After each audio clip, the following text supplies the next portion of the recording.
the cooperative learning universe. And I call it universe because there are lots of different things that you can use to facilitate cooperative learning. The problem that often happens, people go, hey, that's a great idea. They go back to the classroom and they bastardize it. And what it does is it kind of goes into some sort of quasi group working kind of thing. They say it doesn't work. Kids go nuts. They can't get, don't know, and all this kind of stuff. And you end up either discarding it or end up going, well, it's not really helping the kids. Okay? So what I'm going to do today is, in a nutshell, bring all that kind of universe in to show you some of the things you might do to actually facilitate this and make this something that you develop. When you teach, just in the classroom, obviously there's a chunking time where you chunk information, where you give students content, okay? Or within that, you actually have engagement with kids, engaging kids in that chunking time, yeah? You also have trying to work out their prior knowledge. So you're actually, attempting to draw out of them what they already know. You know where to begin, you know where to start, okay? You also have review time, so when you're actually reviewing what you've already taught, so you're just basically, trying to get the kids to say what they've learned, and obviously review for understanding to make sure that they've retained it. Okay, so within that kind of environment, you have three broad structures that you actually use to teach that. Okay, those particular things. Okay, so the one that I actually did was the first one. Okay, and it's actually called the traditional column one. So I say to you, what is one of the three broad teaching structures? And obviously, if you understood what I was saying, which obviously that was my fault, you put your hand up. Okay, and I'd say, yes, Robin. And Robin would say, well, there's the K in, cotton blue. I'd say, well, that was a well done. And then, of course, I might go over and say, Stuart, and Stuart will give me something else. Yeah, whatever, okay? Yeah. But obviously within that, if you think about that, you've got some interesting dynamics in the class happening. Okay, you've got Stuart over here. Stuart's thinking when the cricket's about to start again. Okay? Yeah? And so you've got Tim wondering when he's going to have dinner. Okay? And who knows what Bray's doing.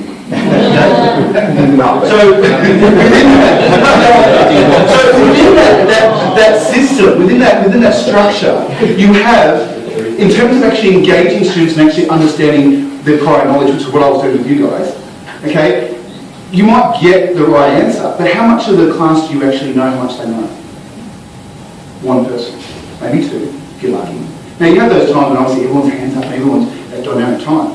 But overt learning, you've got maybe 5% of the class that you're actually getting understanding of where they're at. Now, when you're chunking, so you're giving content out, and we often do exactly this one as well. We'll go, okay, what do they say with that, or who knows about this, and then someone will throw it back. Okay. Again, you're only looking at about 5% understanding who's actually engaged.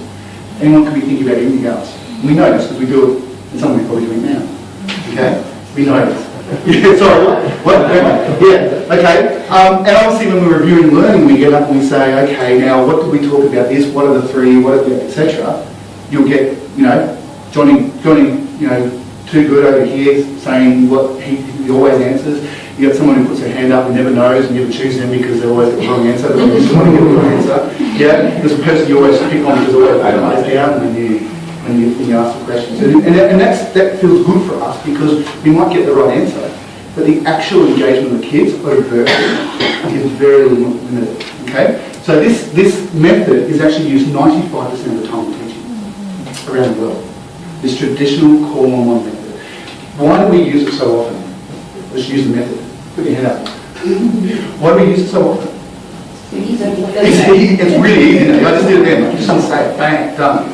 Why else do we use it? Probably to help control behaviour management because you're sort of in charge and talk the talk, less movement, you're the one with it. That's right, and that's part of the engagement, is it? You also, and I was thinking of playing it, you've seen it before, with Ferris Bueller's Day Off with the guy who economics. Okay? And basically there's no engagement there whatsoever. He's trying with this method.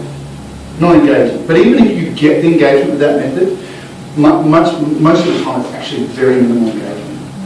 Real, or at least over engagement, okay? So I'm spending time on this because I want you to see where we're going with this, okay? It's really important. This is the thing that hopefully is the aha moment. Okay? I can see the differences, okay?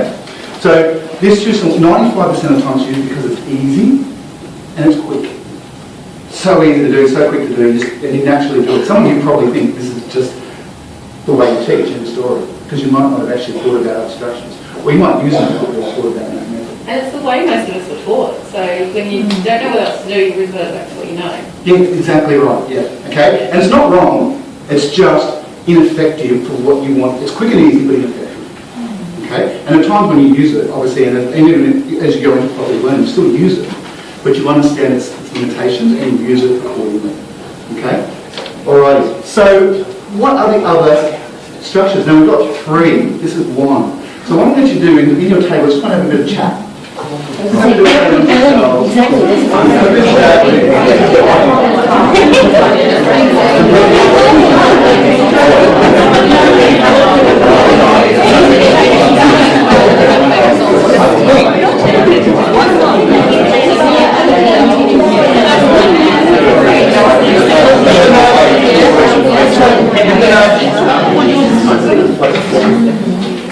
Now, I didn't give you very long because I actually didn't really care where you got the answer. Okay.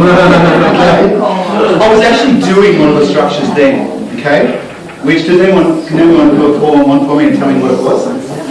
Discussion. We often call it what else? Brainstorming, group work, collaborative work. Okay? And it's the thing that you do when you realise that you shouldn't always do call on one. Okay? You basically go, okay, let's discuss this. Okay? And so it's group work, but what's the limitations of this? So you get distracted. Can be distracted, yeah? Perhaps some people's voices are heard and more recognised than others. And this is unfortunately, if you're an older, more senior person, you've probably gone through a period where cooperative learning started to come to the fore a little bit and it devolved into group work. And the research shows that actually the call-on-one method is actually more effective. Okay? And the reason being is that within a group, what quickly happens is we have Susan who wants to be the person who knows everything, and she will actually just say the whole lot. Okay? And so you've got everybody else sitting around. You've got Deb sitting back going, I don't really care. You just let her talk because she just talks all the time. And you've got basically just going, oh whatever, and he's thinking about someone else or looking at someone else in the room. Okay? And you've got the rebel, and she just back and goes, I'm not going to do this. Because Susan's going to do it all. Okay?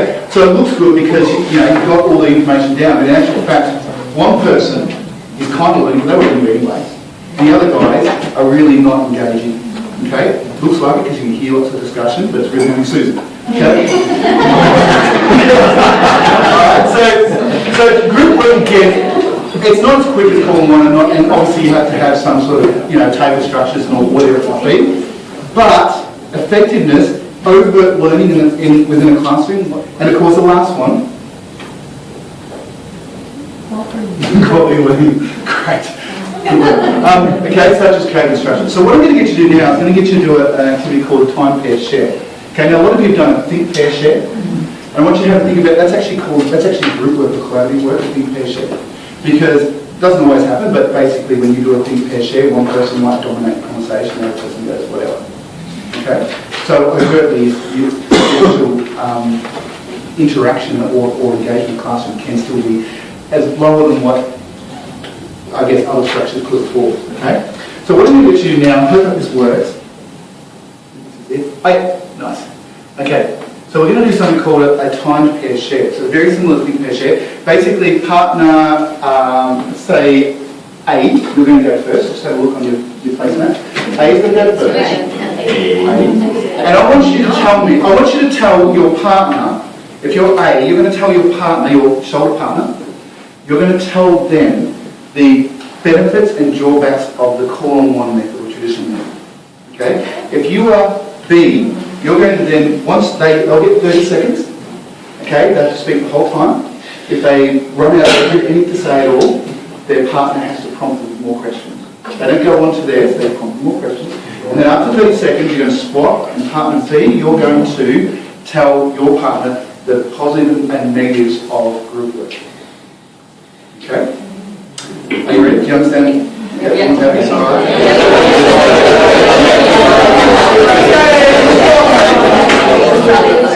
Alright. Now it's pretty clear right from that word go. How much much at any one time, if I just stopped in the middle, if I just stopped in the middle, what would be the overt engagement of the class? When I say overt, like visible, you can actually look and see who's engaged and who's not. The person talking? The person talking. So overtly, 50% of the class, you guys, are engaged, okay? Now obviously you would hope that it's actually 100%, but overtly you can see it's at least 50%, okay? Now I can actually increase that because I actually do another little substructure called Did You Say?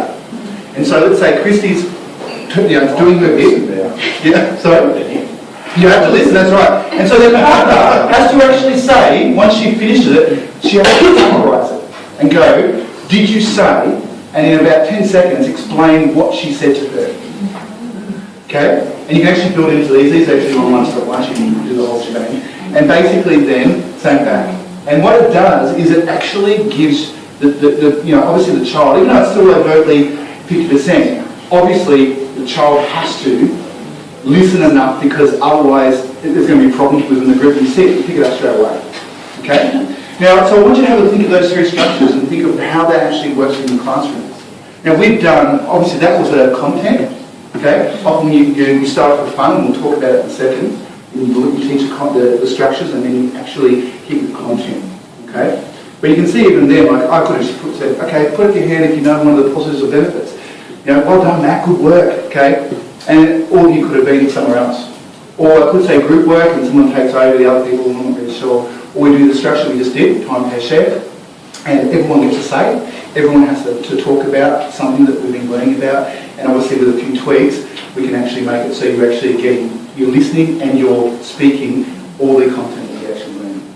Okay? Yeah. So how do you get feedback on what's going on with the groups? How do you get? Okay, so again, that's a very good question. Okay, because when you do this kind of structure, what you can then do is you can actually structures on structures. So I could actually then do another structure where you actually share either what you said or what your partner said in the group. And then at the end I can actually go, okay, number one, I want you to stand up and share something about it. Stand up, you all get and share. Okay? And you can imagine the kind of learning that occurs in that environment. I mean, you guys are great because, hopefully you're wanting to know this stuff. But in a student environment where that's not always the case, the kind of engagement that occurs, and because it's so social, two things happen. They actually want to, even if it is content, and they actually are learning how to take turns, how to talk to each other, how to listen, all those things that we kind of wish we had time to teach.